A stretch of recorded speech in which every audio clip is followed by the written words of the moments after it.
안녕하세요. 오늘의 뉴스레터에 오신 걸 환영합니다.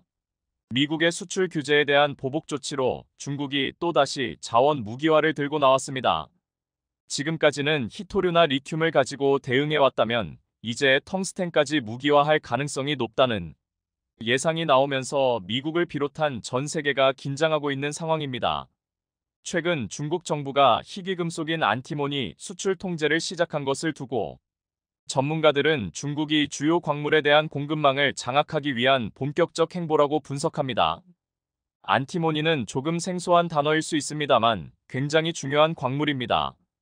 안티모니는 불이 번지는 것을 막는 방염제의 필수 성분으로 총탄과 탄약을 만드는데 주로 사용됩니다. 야간 투시경이나 적외선 센서 등 정밀 광학 장치에도 필수적으로 들어가기 때문에 미국에서는 주요 광물로 지정되기도 했는데요. 미국은 안티모니 중국 수입이 약 63%로 의존도가 상당히 높습니다. 그런데 중국이 최근 갈륨과 게르마늄, 히토류에 이어 안티모니를 수출하려면 반드시 중국 당국의 허가를 거치도록 하겠다고 밝혀 미국의 제조업과 군사 안보에 상당한 타격이 예상되고 있습니다. 미국이 중국의 반도체 및 전기차, 태양광 수출을 규제하자 맞불을 놓은 겁니다. 그런데 갈륨, 히토류, 안티모니에 이어 다음 타깃은 텅스텐이 될 것이라는 예상이 나오자 세계가 긴장하고 있습니다. 이에 미국은 중국에 의존하지 않을 제2의 텅스텐 공급망을 찾았는데 그곳이 바로 한국에 있었습니다. 과연 어디일까요? 오늘은 제2의 자원 전쟁으로 치닫고 있는 중국의 핵심 광물 규제 현황과 텅스텐 글로벌 공급망의 주요 공급지로 떠오른 한국에 대한 소식 자세히 전해드립니다. 최근 중국 정부가 희귀금속인 안티모니에 대한 수출 통제를 예고하자 안티모니의 가격은 연초보다 거의 2배 가까이 치솟았습니다.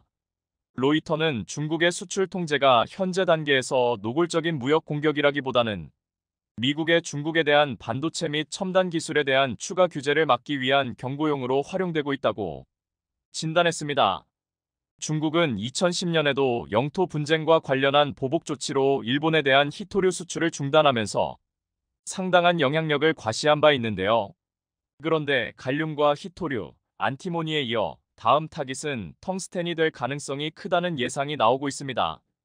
중국이 공급망을 장악하면서 민간 산업과 군사용도 모두 필요로 하는 소재가 바로 텅스텐이기 때문입니다.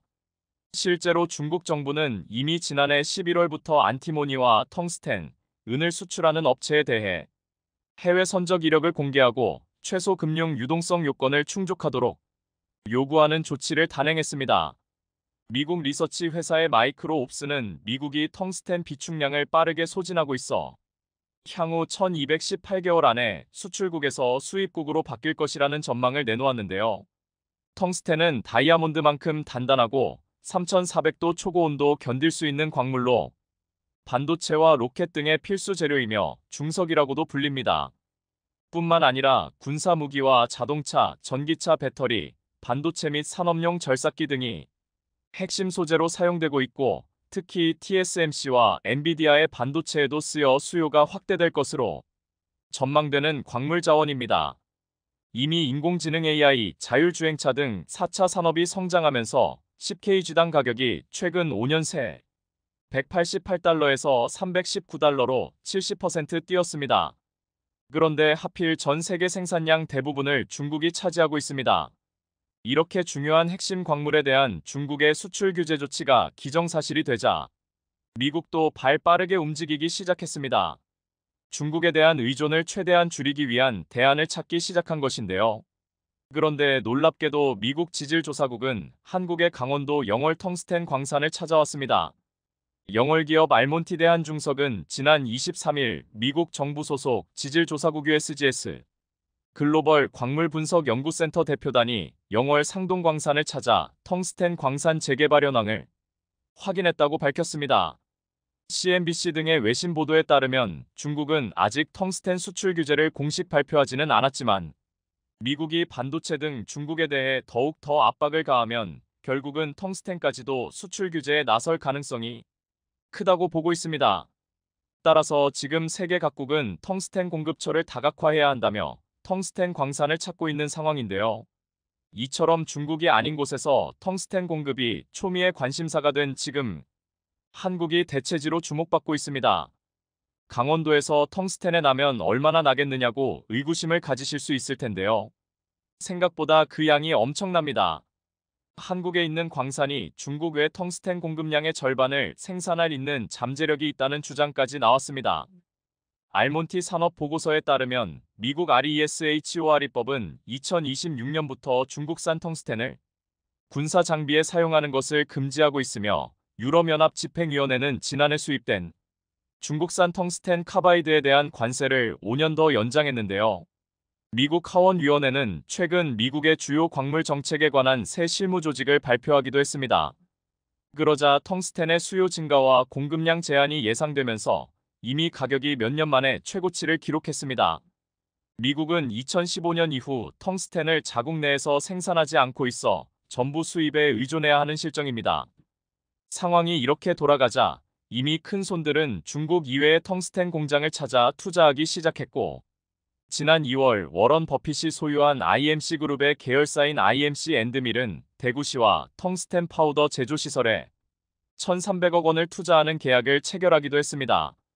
알몬티는 현재 포르투갈과 스페인을 중심으로 중국 외 지역에서 텅스텐을 가장 많이 생산하고 있는 기업으로서 알몬티의 블랙 CEO는 올해 말 재개장하는 한국 광산이 세계 텅스텐 공급량의 78% 정도를 책임지게 될 것이라고 전망합니다.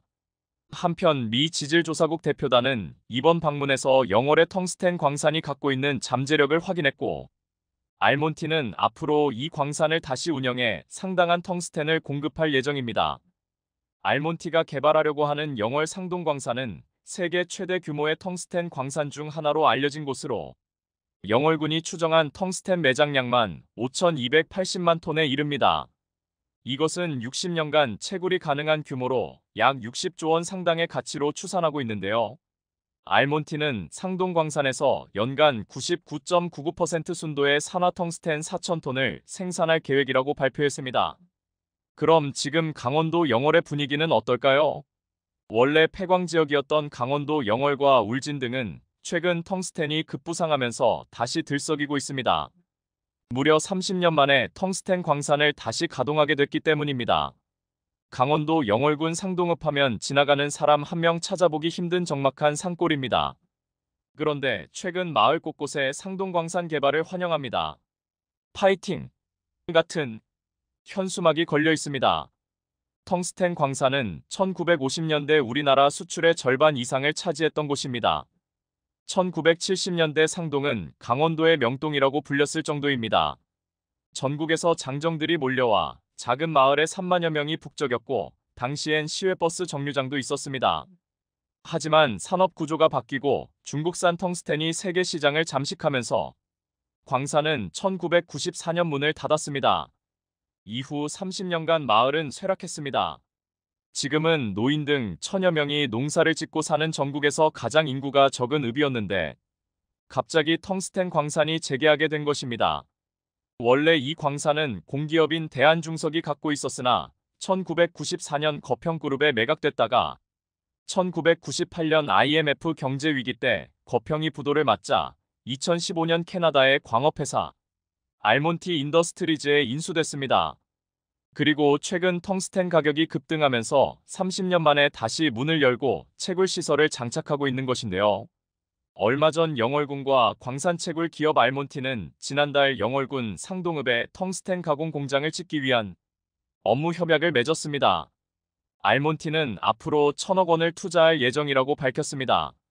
이렇게 되면 영월군에 새로운 일자리 1,800여 개가 생길 것으로 예상되고 있습니다.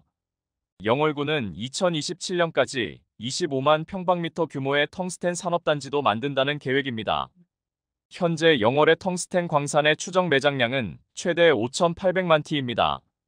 이것은 우리나라 연간 텅스텐 수입량 7,200배나 되는 것으로 심지어 품질과 경제적 가치도 높아 글로벌 경쟁력을 충분히 갖춘 곳으로 평가받고 있습니다. 또한 텅스텐 바람은 영월 상동광산과 쌍벽을 이뤘던 경북 울진군 금강송면 쌍정광산에도 불고 있습니다. 쌍정광산에서도 막힌 갱도를 다시 만드는 공사가 진행 중인데요. 쌍전광산에 매장된 텅스텐은 약 200만 TU로 추정됩니다.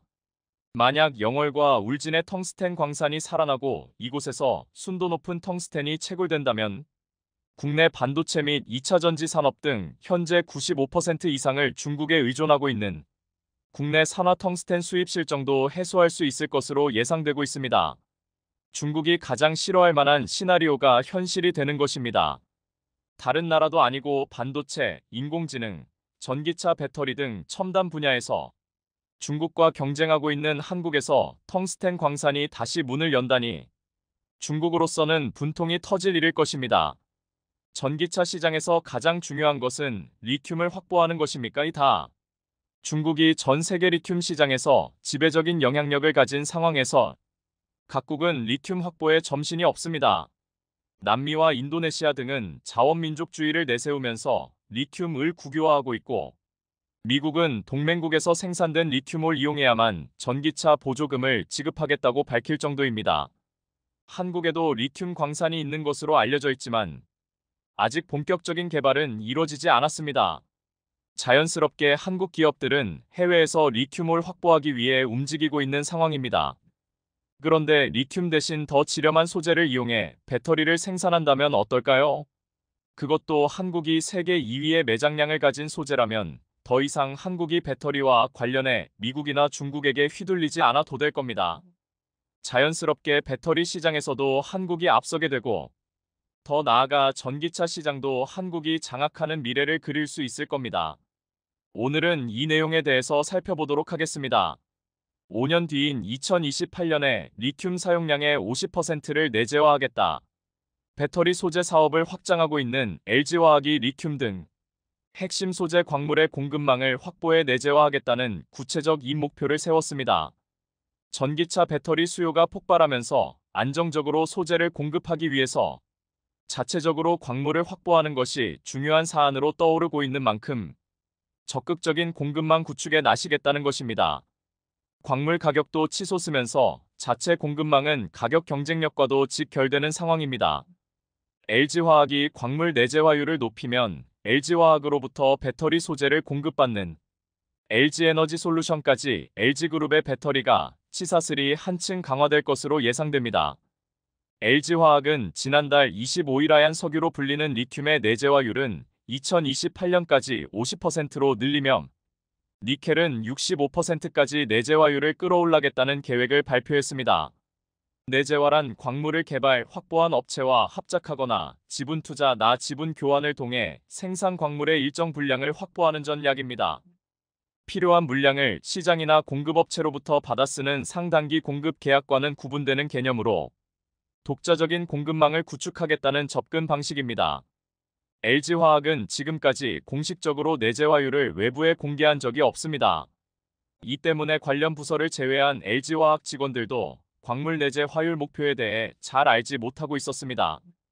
업계에서도 LG화학의 양극재, 전구체 내재화율은 2030%를 기록하지만 광물 내재화율은 극히 낮을 것으로 추정해왔습니다. 하나증권은 지난 3월 보고서에서 LG화학의 탄산, 수산화리퉁 장기 공급 계약 비율이 2021년 67%, 지난해에는 58%에 달하는 것으로 분석했습니다. 반면 내재화율은 0%라고 제시한 바 있습니다. 윤재성 하나증권 연구원은 LG화학은 미국 리튬 업체 투자 및 고려화연과 전구체 합작 등 양적 성장보다 업스트림 후방 산업 확장 등 질적 성장에 집중하고 있다고 평가했습니다. LG화학은 최근 광물 내재화를 통해 원자재를 확보하고 광물을 섞은 화합물, 전구체와 양극재로 이어지는 생산체제를 완성할 것으로 예상됩니다. LG화학은 지난 2월 미국 광산업체 피드몬트 리튬사의 지분 5.7%를 확보하면서 리튬 정광 구매 계약을 체결했습니다. 이에 따라 오는 3분기부터 4년간 20만 톤을 공급받게 됩니다. 또 지난해 11월에는 고려화연과 2,600억 원 규모의 자사주 맞교환하고 원자재와 전구체 협력을 확대키로 했습니다. 작년 6월에는 중국 텐치리튬의 지분 8.75%를 확보하면서 수산화리튬 장기 공급망을 구축했습니다. 울산 온산산업단지와 새만금국 가산업단지에 각각 전구체 공장도 건설 중입니다. 온산에는 고려아연 계열사 캠코와 한국선구체회사를 합작 설립해 내년 2분기 양산을 목표로 세웠습니다. 새만금에는 중국 화유코발트와 1조 2천억 원을 투자해 연산 10만 톤 규모의 전구체 공장을 짓고 있으며 음극재나 분리막, 동박 등 다른 배터리 소재 사업도 강화하고 있습니다. 배터리 업계는 미국 인플레이션 감축법 IRA 시행에 따라 중국 수입 의존도가 높은 원자재에 대한 내재화가 빠르게 이뤄질 것으로 예상합니다. 미국뿐만 아니라 유럽도 향후 중국을 배터리 공급망에서 배제할 가능성이 높은 상황에서 소재 업체들도 탈중국이 불가피하기 때문입니다. LG화학도 전구체 합작사인 중국 화유코발트 지분을 필요시 전량 인수할 수 있다는 입장을 밝힌 바 있습니다. 미국의 인플레이션 감축법으로 시작된 전기차 전쟁은 새로운 전기를 맞이하고 있습니다. 지금까지 막대한 내수 시장으로 성장해온 중국 전기차 산업이 무너지고 있기 때문입니다. 중국 전기차 시장의 급성장에 힘입어 혜성처럼 등장했던 전기차 스타트업들이 퇴출 수순을 밟고 있습니다. 적은 판매량, 높은 지출로 적자가 커진 가운데 코로나 기간 자본시장 상황도 좋지 않아 투자금마저 말라버렸습니다. 여기에 전기차 시장 성장세 둔화로 업체 간 가격 경쟁까지 벌어지자 자금난이 심각한 기업부터 쓰러지고 있는 겁니다. 업계의 신은 대대적 구조조정은 이제 시작이며 향후 23년 내 전기차 회사 최대 70%가 문을 닫을 수 있다는 전망이 나오고 있습니다. 중국 경제 매체 제일제경과 매일경제신문 등에 따르면 중국 전기차 스타트업 웨이마 자동차가 하이난성에서 운영하는 매장 6개를 모두 정리한 것으로 전해졌습니다. 지난 3월 상하이 칭푸구의 소비자보호위원회는 웨이마의 영상태가 심상치 않다며 소비자들의 신중한 구매가 필요하다고 밝힌 바 있습니다. 현재 하이난성에서만 2천여 명의 소비자가 애프터 서비스와 부품을 받지 못해 어려움을 겪고 있는 것으로 알려졌습니다. 웨이마는 한때 웨이라이 샤오펑 바이동과 함께 중국 전기차사 소룡으로 불렀습니다. 2015년 설립 후 텐센트, 바이두 등 중국 대표 정보기술 IT 기업은 물론 홍콩 최대 재벌로 아시아의 워런 버핏이라 불리던 리자청 청쿵그룹 회장의 투자까지 받았습니다. 지난해 6월까지만 해도 70억 4천만 달러 약 9조 3,500억 원의 몸값을 자랑하며 홍콩증 건거래소에 기업 공개 IPO를 신청했습니다. 그러나 같은 해 10월부터 판매부 진과 적자 확대로 직원 임금 삭감, 경영진 절반 축소 등의 소식이 전해졌고 결국 IPO 신청 효력이 상실됐습니다. 웨이마는 올해 1분기 전기차를 단 한 대도 팔지 못했습니다. 경영난을 겪고 있는 곳은 웨이마뿐만이 아닙니다. 또 다른 전기차 스타트업인 텐지 자동차는 지난 3월 생산 중 당과 함께 직원 월급을 최저임금 수준으로 낮춰 불만을 샀습니다. 아이츠 자동차는 2개월째 임금이 밀려있고 레이딩 자동차는 200여 건의 계약 분쟁, 채무 불이행 소송 등에 시달리다 결국 파산 신청을 했습니다. 이들의 실패는 판매 전략의 부재로 인한 국내 시장 실패, 자금 조달 난항 등이 복합적으로 작용했다는 분석이 나옵니다. 중국 창안자동차의 주화롱 회장은 보수적으로 봤을 때 향후 23년 안에 6,070%의 브랜드가 퉁폐합에 직면할 것이라고 말했을 정도입니다. 전기차 시장에 대한 접근성이 낮아진 것은 배터리 가격이 비싸기 때문입니다. 지금까지 중국은 막대한 보조금을 지급하면서 자국의 배터리 산업을 키워왔는데 인플레이션 감축법을 시작으로 미국과 유럽에서 중국산 배터리 견제에 나서면서 상황이 달라지기 시작했습니다. 중국산 리튬을 사용하지 않는 기업들이 늘어나면서 원자재를 장악해 배터리, 더 나아가 전기차 시장까지 장악하겠다던 중국의 계획이 무너지고 있는 것입니다. 중국은 세계 시장에서 우위를 차지하는 신에너지차를 집중적으로 육성하는 한편 신흥국 리듬 광산 확보를 위해 지분 투자를 늘리고 있습니다. 에너지 컨설팅 업체 라이스테드 에너지에 따르면 중국 기업들은 최근 2년 새 45억 달러 약 5조 9천억 원을 투자해 남미 아프리카 지역에서 20개에 달하는 리튬 광산 지분을 확보했습니다. 중국 기업들이 투자한 광산 개발이 순조롭게 이뤄질 경우 중국은 2025년 전 세계 리튬 공급량의 3분의 1을 확보하게 될 것이라는 관측이 나올 정도입니다. 특히 중국은 리튬 정제 시장을 장악하다시피 하고 있습니다. 리튬 정제 과정에서 이뤄지는 환경 파괴를 묵인할 수 있는 국가이기 때문입니다. 이런 가운데 세계 최대 리튬 생산국인 호주가 탄산 리튬, 수산화 리튬의 중국 의존도를 낮추기 위해 공급망 다변화 방안을 모색하고 있습니다. 11일 코트라 호주 벨버름 무역관의 공급망 다변화를 위해 움직이는 세계 최대 리튬 생산국 호주 보고시에 따르면 지난해 호주 리튬 생산량은 6만 1000TU로 전 세계 생산량의 50%를 차지했습니다. 호주 리튬 수출액은 2021에서 2022회계 연도 53억 호주 달러로 올해는 3배 이상 증가한 186억 호주 달러를 기록할 전망입니다. 호주에서 생산된 리튬의 90%는 중국으로 수출됩니다. 이외에 벨기에가 2.3%이고 우리나라는 0.9% 수준입니다. 호주는 정광 형태로 리튬을 생산 수출합니다. 중국은 막대한 양의 리튬 정광을 수입해 자국 내 정제 시설에서 탄산 리튬이나 수산화 리튬으로 전환 후 이를 다시 수출합니다. 중국은 전체 리튬 재련 시장의 65%를 차지하고 있으며 수산화 리튬의 경우 75%를 점유하고 있습니다. 탄산 리튬은 주로 노트북, 핸드폰 등 소형 가전제품의 배터리에 사용되고 조울증 치료제를 포함한 치료용 약물과 윤활유 원료로도 쓰입니다. 산화 리튬은 에너지 효율이 높으며 고성능 고용량으로 장거리용 전기차 배터리 제조에 사용됩니다. 글로벌 전기차 시장이 성장함에 따라 수산화 리튬의 수요가 빠르게 증가할 것으로 예상됩니다. 호주는 중국으로 리튬 정광을 수출한 후 중국산 리튬 가공품 수입에 의존하고 있습니다. 이에 비효율적이며 글로벌 안보에 위협이 될 수 있다는 우려가 나옵니다. 호주 최대 노조인 AWU는 중국 의존도를 낮추기 위해 핵심 광물 수출 관세를 부과하고 해당 수익으로 헌지에서 광물과 공품을 제조해야 한다고 제안했습니다. 코트라는 호주는 전 세계에서 가장 많은 양의 리튬을 채굴, 생산하는 국가로 글로벌 리튬 생산량의 절반의 비중을 차지하고 있다 하지만 대부분의 리튬 수출은 정광으로 수익성이 높고 수요가 증가하는 수산화 리튬은 공급하지 못하는 상황이라고 지적했습니다. 그러면서 호주는 중국에 대한 의존도를 줄이기 위해 상호보완 관계에 있는 여러 국가와 전략적 파트너십을 맺고 있으며 최근에는 핵심 광물 수출의 관세를 부과해 발생하는 수익으로 헌지에서 광물 가공품을 제조하는 방안 등을 논의 중이다고 전했습니다.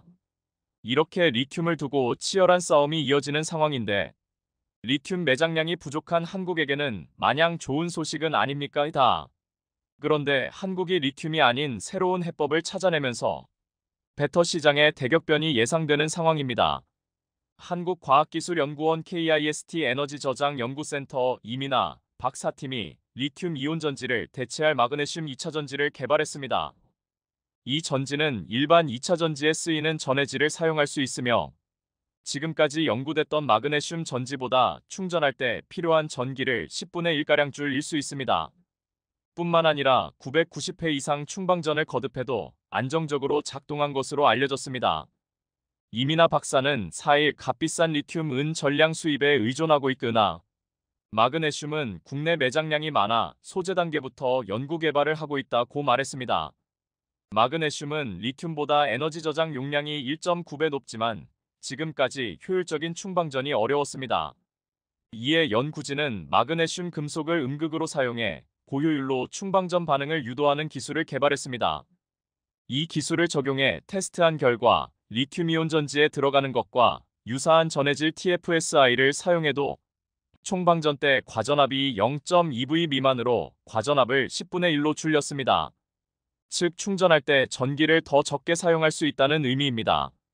또 지금까지 연구됐던 마그네슘 전지의 쿨롱 효율이 10% 미만이던 반면 연구진의 전지는 99.5%까지 향상됐습니다. 이 박사는 기존 마그네슘 전지가 충전을 해서 사용할 수 있는 에너지가 10% 미만이었다면 연구진이 개발한 전지는 99.5%까지 다 사용할 수 있다고 설명했습니다. 이와 함께 내구성 테스트에서도 990회 이상 안정적으로 마그네슘 금속의 방전을 구현해 대량 생산이 가능한 일반적 전해질에서도 마그네슘 2차 전지가 안정적으로 작동한 것으로 알려졌습니다. 지금까지 마그네슘 2차 전지를 개발하기 위한 연구에서는 거대 음이온을 사용해 합성이 굉장히 까다롭거나 부식이 쉬운 염소 이온을 많이 넣어 전해질을 만들었습니다. 연구진은 전지의 음극에 쓸 마그네슘 금속을 특정 용액에 1시간 정도 남가 인공보호막을 만들어냈는데 이 과정을 거치면서 음극 표면은 충방전 효율이 높아진 것으로 알려졌습니다. 이민아 박사는 이번 연구 결과는 에너지 저징 시스템 ESS에 적합한 일반 전해질 기반의 저비용, 고에너지 밀도 마그네슘 2차 전지의 상용화 가능성을 높일 것이라고 말했습니다. 이번 개발이 의미 있는 것은 한국의 마그네슘 매장량이 세계 2위를 기록하고 있기 때문입니다. 다만 문제는 있는데 이렇게 막대한 매장량에도 불구하고 한국에는 마그네슘 점련 시설이 없다는 것입니다. 포스코는 2000년 초 미래 수요가 커질 신소재 사업의 일환으로 마그네슘 생산 재련에 투자했습니다. 당시 마그네슘은 초경량 미래 소재로 각광받았습니다. 마그네슘은 무게가 알루미늄의 65%, 7강의 22%에 불과하지만 강성은 뛰어나고 열전 도율도 좋은데다 전자파 차단 기능도 있습니다. 이 때문에 휴대폰과 노트북, 자동차 차체 등에 대한 수요가 폭증할 것이라고 전망됐습니다. 실제로 포스코는 스마트폰 등 모바일 기기가 확산되기 전인 2007년 순천 해룡산단에 약 900억 원을 들여 마그네슘 판재 공장을 지었고 2012년에는 강릉 옥계 1만 톤의 마그네슘계를 재련할 수 있는 공장도 준공했습니다. 마그네슘 원석 백운석은 강원도에만 약 1억 9천만 톤이 매장돼 있는 것으로 추정됩니다. 하지만 잔밋빛 전망은 보기 좋게 빗나갔습니다. 마그네슘 합금의 최대 경쟁자인 알루미늄 합금이 대세로 자리 잡았기 때문입니다. 마그네슘 소재는 정보기술 IT 분야에서 자리를 잡지 못했었습니다. 기대했던 스마트폰 케이스도 알루미늄을 거쳐 최근에는 유리 소재로 바뀌었습니다.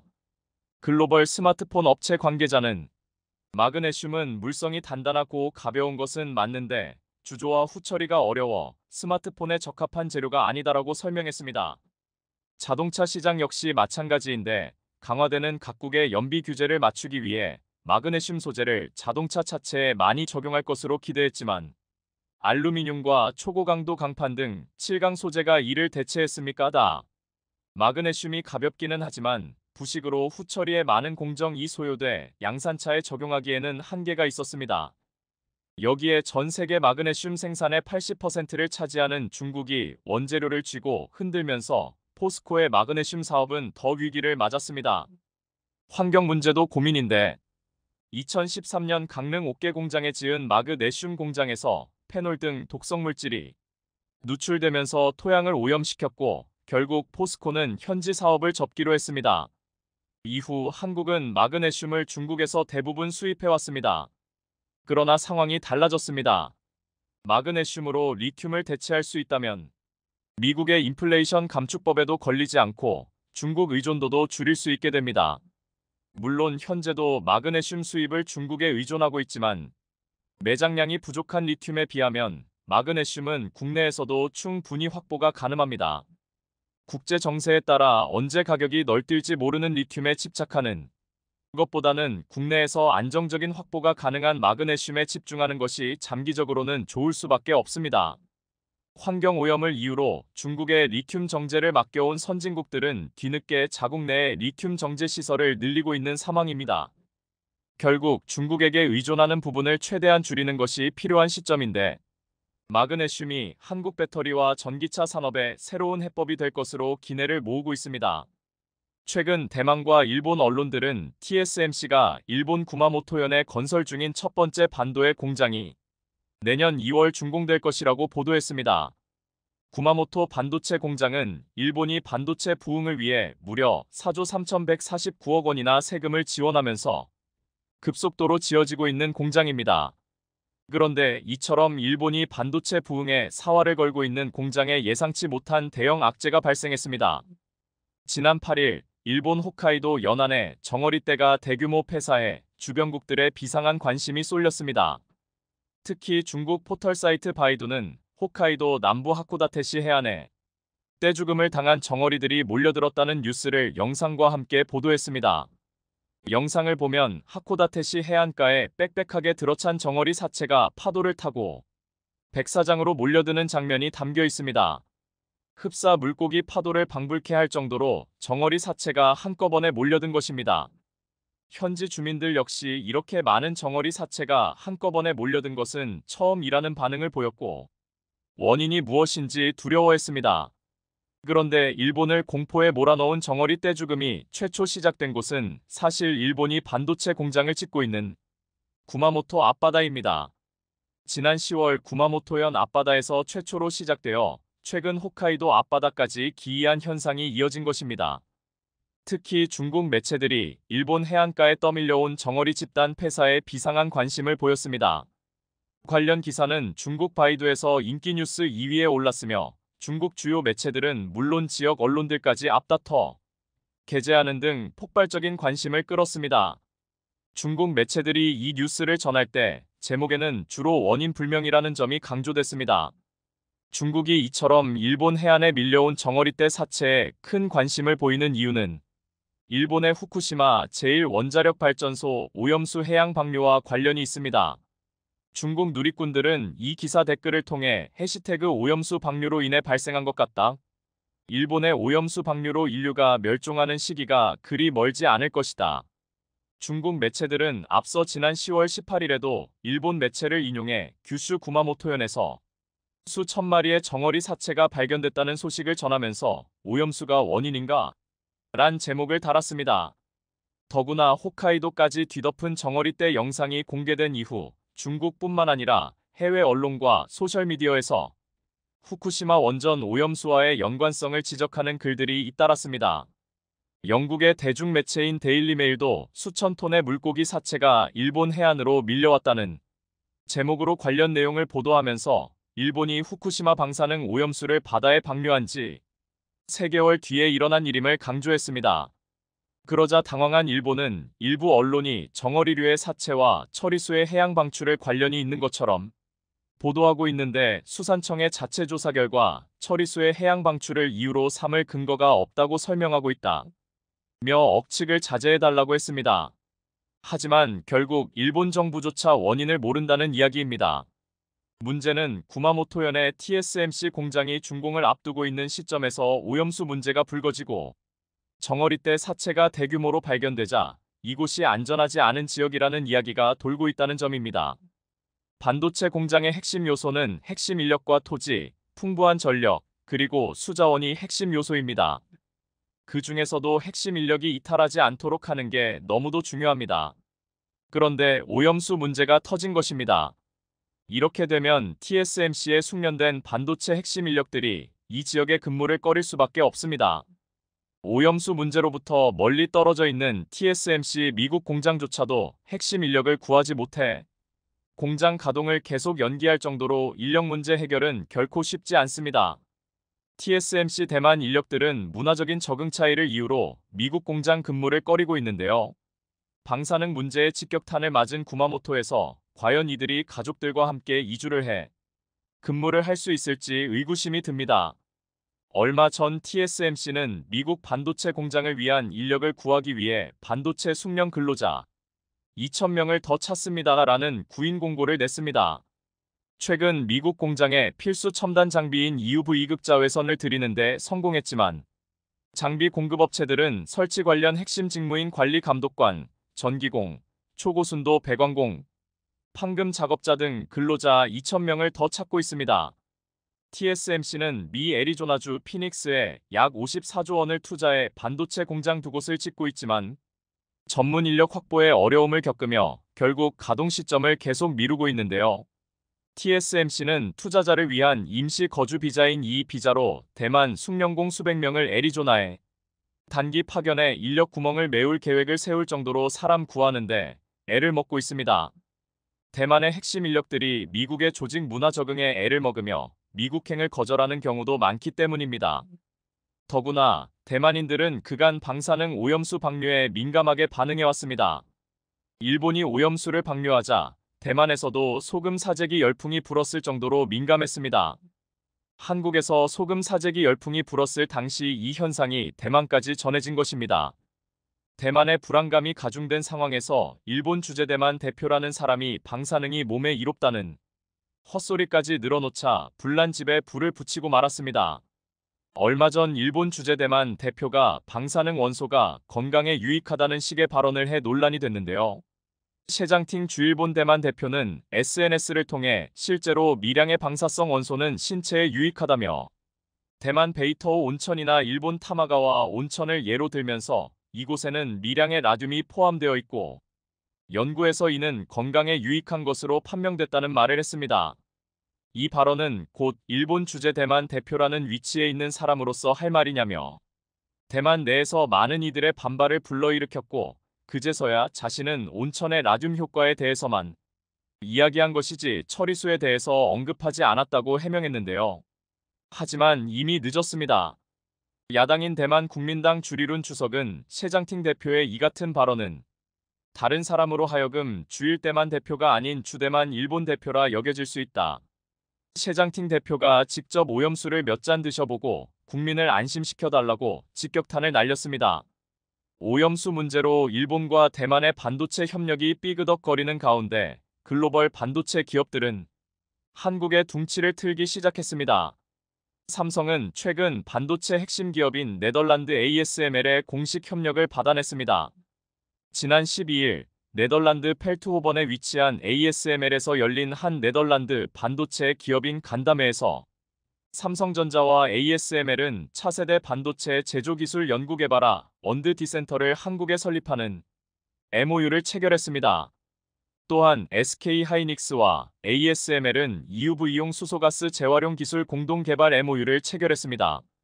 EUV 장비 내부에 광원 흡수 방지용 수소가스를 소각하지 않고 재활용하는 기술을 공동 개발하는 내용입니다. 반도체 핵심 기업인 네덜란드의 ASML이 제조시설이 없는 해외에 R&D 센터를 짓는 것은 한국이 처음입니다. ASML은 웨이퍼에 회로를 새기는 노광장비 생산 업체로 세계 최첨단 기술을 보유하고 있어 글로벌 반도체 업계에서 슈퍼을시로 통하는 회사입니다. 따라서 슈퍼을 ASML과의 협력은 지금까지 한국이 약점으로 평가받았던 반도체 장비와 소재 분야에서 앞으로는 네덜란드와의 전략적 연대를 통해 더욱 경쟁력을 확보했다는 의미를 갖고 있습니다. 삼성전자와 ASML이 공동으로 1조 원을 투자해 내년부터 한국에 설립하는 R&D 센터는 반도체 초미세 공정의 필수인 극자외선 EUV를 기반으로 초미세 제조 공정을 공동 개발하게 되는데요. 이러한 협력을 통해 한국은 EUV 장비 1대당 전력 사용량을 20% 감축하고 연간 165억 원의 비용 절감 효과를 얻게 됩니다. 또한 삼성과 ASML의 R&D 센터는 차세대 극자외선 EUV 노광 장비를 기반으로 초미세 제조 공정을 공동 개발하게 됩니다. 삼성전자로선 ASML이 독점 생산하는 EUV 장비 쟁탈전에 한층 더 우위를 점하게 된 셈인데요. 이 장비는 1대당 최소 2천억 원에 달하는 고가이며 생산 가능 수량이 1년에 약 50여 대뿐이기 때문에 확보가 쉽지 않기 때문입니다. 무엇보다 글로벌 반도체 위탁 생산 1위인 대만 TSMC의 아성을 무너뜨리기 위해 삼성전자의 최대 과제 중 하나가 바로 ASML로부터 EUV 장비를 확보하는 것이었는데 이 문제가 해결된 것입니다. 이와 함께 ASML은 2,400억 원을 투자해 화성에 짓고 있는 화성 뉴 캠퍼스와 R&D 센터의 시너지 효과 역시 기대하고 있습니다. 삼성, SK하이닉스 그리고 ASML의 협력 소식은 한국을 따라잡고 반도체 부흥을 이루겠다며 막대한 세금을 반도체 공장에 쏟아붓고 있는 일본과 상당히 대비되는 장면입니다. 일본은 돈으로 해외 협력을 추진하는 반면 한국은 동등한 관계에서 기술력으로 협력을 만들고 있기 때문입니다. 어떤 협력 관계가 더 공고하게 유지될지 앞으로 관심 있게 지켜봐야 할 것 같습니다. 미국의 무역과 경제를 담당하는 상무장관이 며칠 전 중국을 방문했습니다. 지나 러몬도 상무장관이 중국을 방문한 목적은 미중 무역 분쟁에서 가장 핵심이 되는 갈등 요소인 반도체를 비롯한 첨단 장비 수출 금지에 중국이 먼저 미국에게 대화를 하자며 미국 고위급 인사의 방중을 요청해왔습니다. 그동안 미국의 강력한 제재로 인해 반도체를 비롯한 첨단 산업의 씨가 마른 중국이었지만 지나 러몬도 미국 상무장관의 방중 날짜에 맞추어 중국의 IT 기업 화웨이는 자신들의 힘으로 100% 자력 개발한 스마트폰 메이트 60 PRO를 출시했다며 대대적인 홍보를 했습니다. 그런데 화웨이의 최신 스마트폰이 공개되자 IT 업계는 완전히 발칵 뒤집혔는데요. 화웨이 메이트 프로 스마트폰 속의 모든 최첨단 반도체들이 중국산을 사용했다고 적극적으로 홍보하고 있기 때문입니다. 특히나 메이트 프로에 탑재된 7나노 수준의 정교한 반도체 기술은 이전까지 중국이 보유하지 못한 것으로 알려져 중국이 어떤 경위로 7나노급의 미세 공정을 양산하기 시작했는지 의심의 시선이 가득해진 상황입니다. 게다가 IT 전문 매체들은 화웨이가 이번에 출시한 메이트 프로 스마트폰을 분해해보니 한국 기업 SK하이닉스의 모바일 D램인 저전력 DDR5와 낸드 플래시가 탑재된 것으로 확인되고 있습니다.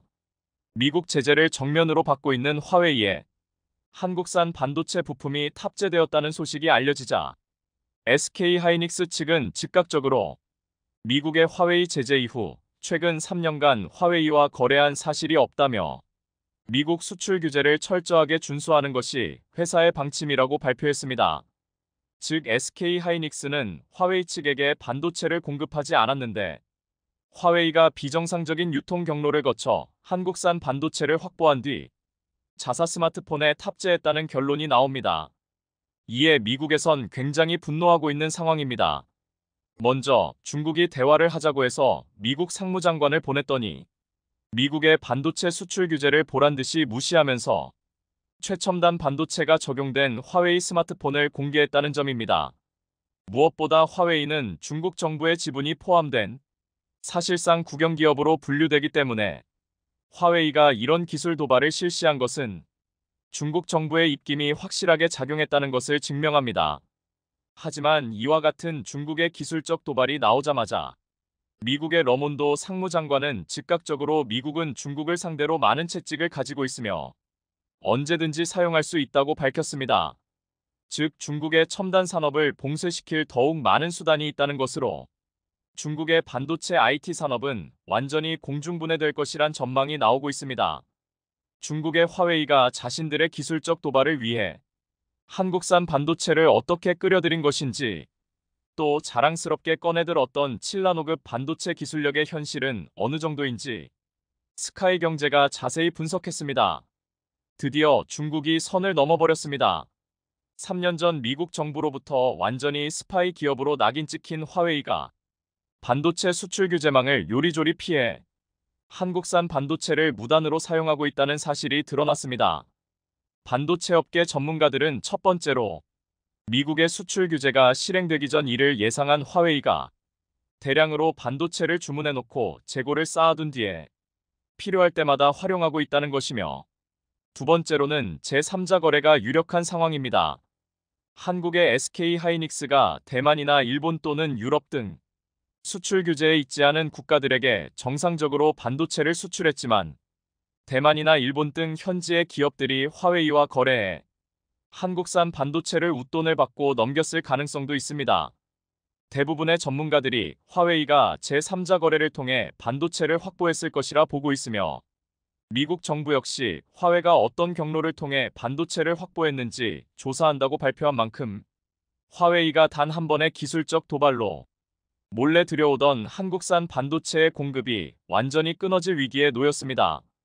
중국이 항상 그래왔듯이 미국의 반도체 제재를 받아도 반도체 자급자족이 가능하다며 호언장담했지만 뒤에서는 몰래 그토록 무시하던 한국산 부품을 가져다가 스마트폰을 만들고 있었던 것입니다.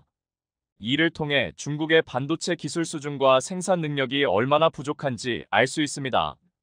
특히나 해당 반도체는 현재 우크라이나에서 맹활약 중인 군사용 드론이나 정밀 유도무기 등 군사용 반도체로도 사용될 수 있어 철저한 통제가 필수입니다.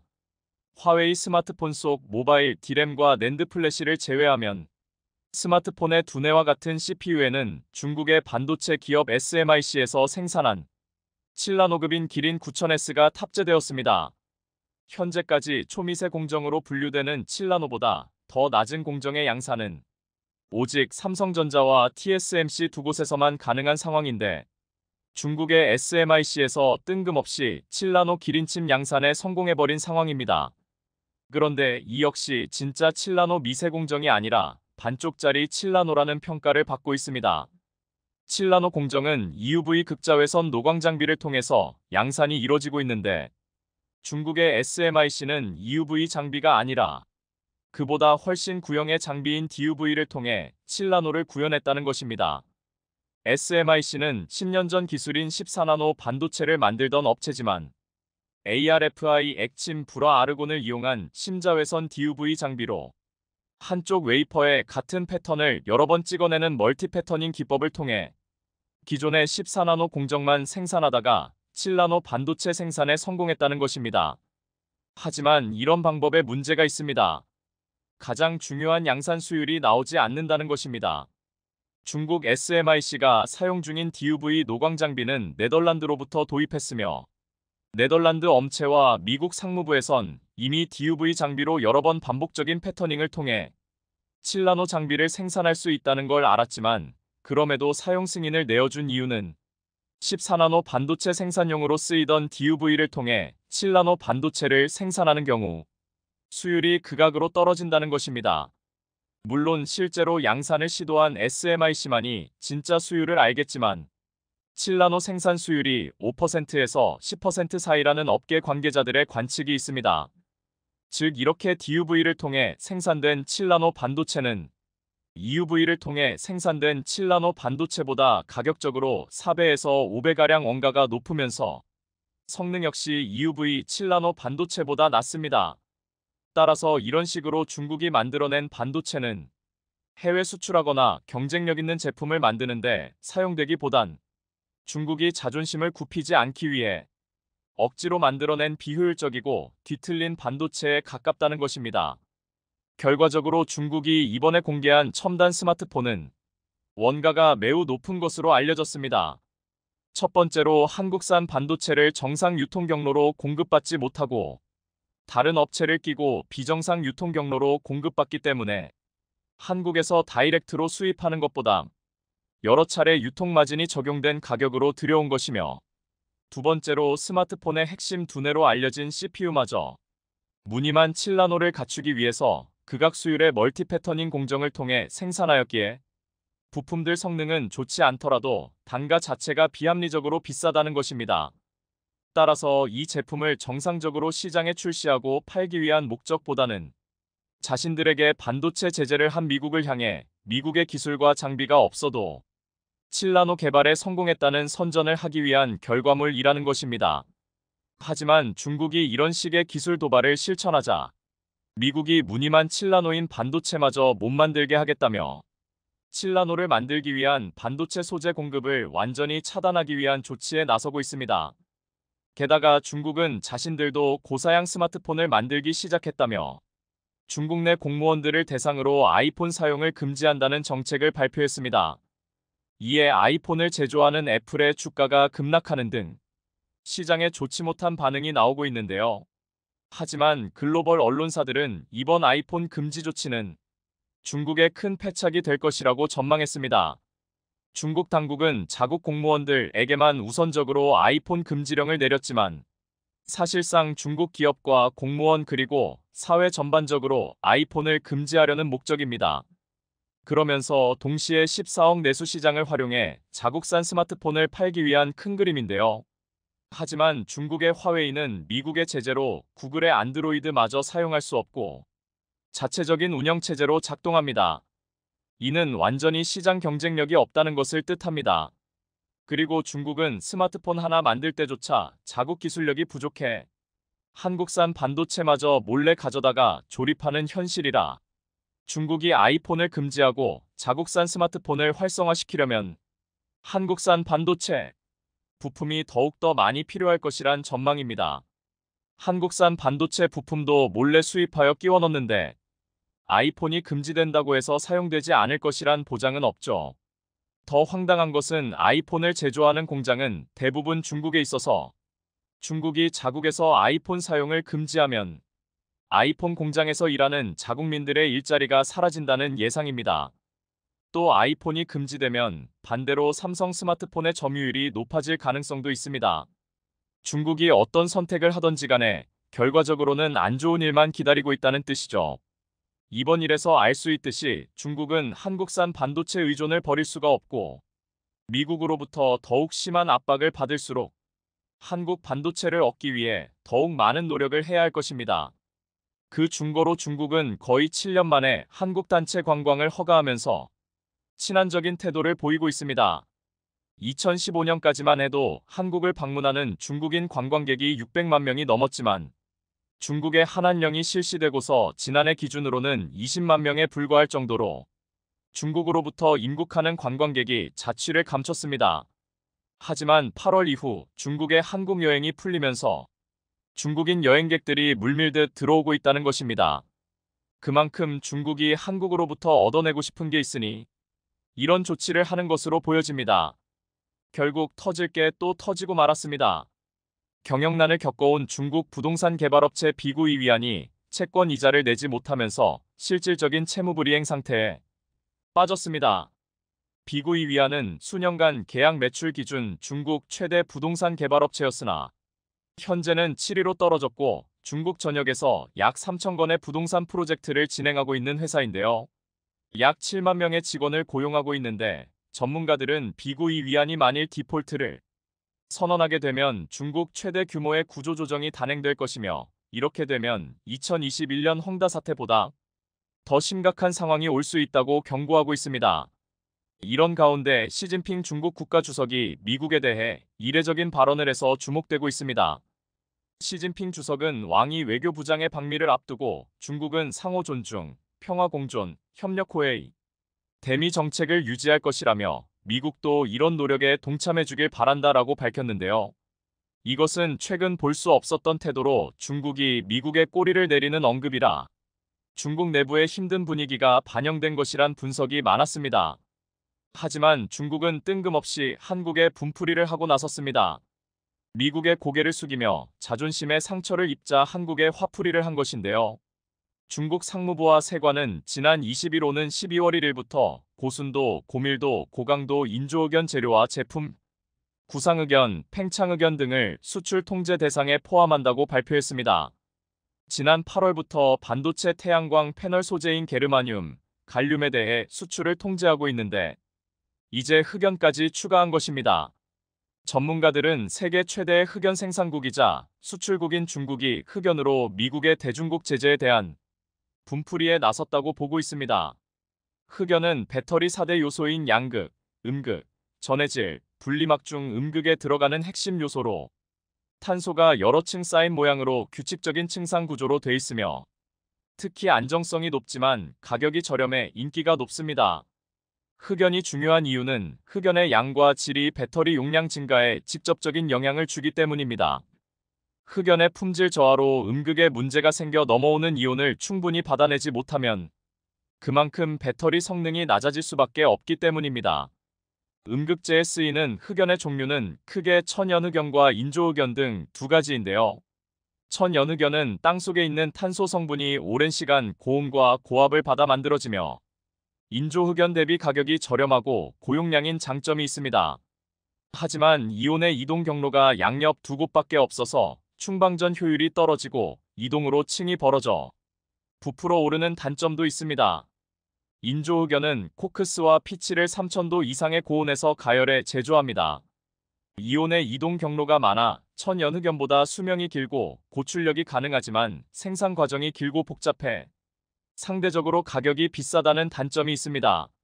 중국이 흑연으로 수출 통제에 나서자 세계는 지금 2차 전지 강국인 한국이 중국의 방침에 어느 정도 타격을 입을지 예의주시하는 모습입니다. 그런데 한국은 이미 중국의 흑연 수출 통제에 대비해 이미 수입 다변화를 하고 천연흑연 수입 비중을 줄여가는 등 대응책을 마련해 두고 있었습니다. 이미 올해 1분기에 이미 중국산 천연흑연의 한국 수출량은 10,000톤에 불과했습니다.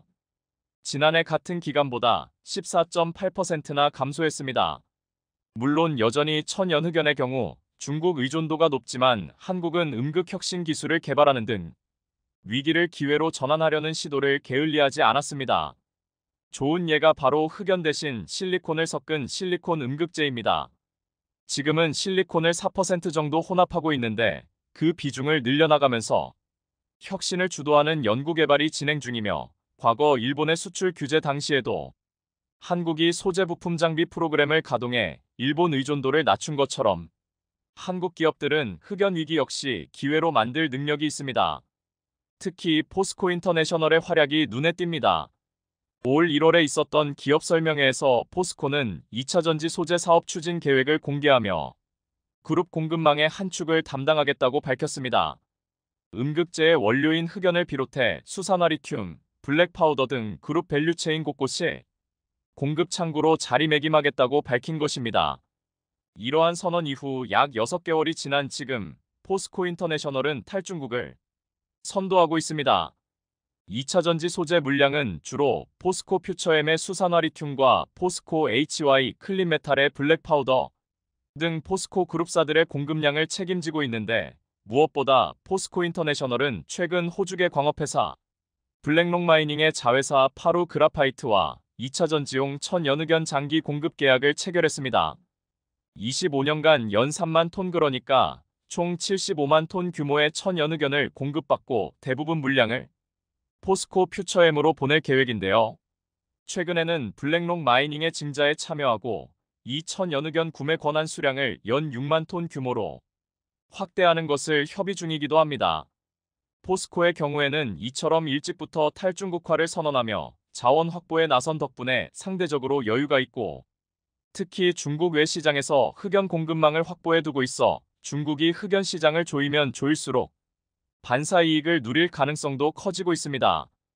포스코 인터내셔널은 이미 지난 5월 탄자니아 광산에서 나오는 흑연을 확보한 이후 마다가스카르 광산, 탄자니아 광산 추가 협의 등을 통해 연간 9만 톤 규모의 흑연 공급망을 확보했기 때문입니다.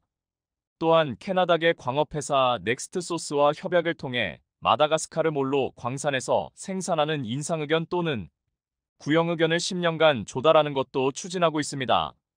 국내 유일 흑연 기반 음극재 기업인 포스코 퓨처엠도 마찬가지입니다. 중국의 흑연 수출 통제에 맞서 포스코 퓨처엠이 인조흑연 공장 상업 생산 시기를 앞당기고 있습니다.